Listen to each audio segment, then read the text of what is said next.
1964 সালে ঠাকুরগাঁও স্টেশন এলাকায় 37 একর জমির উপর বিদ্যুৎ উপকেন্দ্র চালু হলে কর্মকর্তা কর্মচারীদের জন্য নির্মাণ করা হয় ডরমেটরি। 2010 সালে উপকেন্দ্রটি বন্ধ হয়ে যায়। এরপর সেখান থেকে সবাই চলে গেলে পরিত্যক্ত হয়ে যায় ভবনগুলো।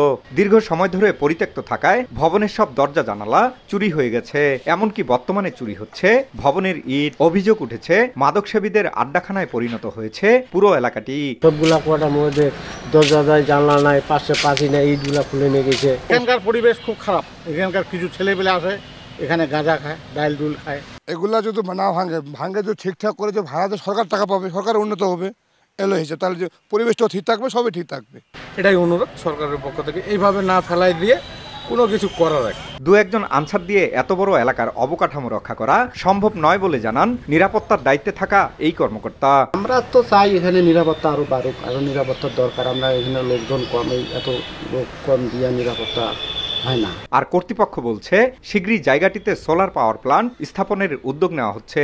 পরিকল্পনা চলছে, দুই একবার ভিজিটও হয়ে গেছে, সামনে হয়তো হয়ে যাবে এবং হয়ে গেলে জায়গাগুলো সব আবার দৃশ্যমান সুন্দর হবে। যখন পাওয়ার স্টেশন ছিল, একটা জমজমাট অবস্থা ছিল, এরকম হয়তো সুন্দর একটা পরিবেশ আবার তৈরি হবে। নেস্কো ডরমিটরিতে বর্তমানে 34টি আধা পাকা, পাকা ও দোতলা ভবন রয়েছে।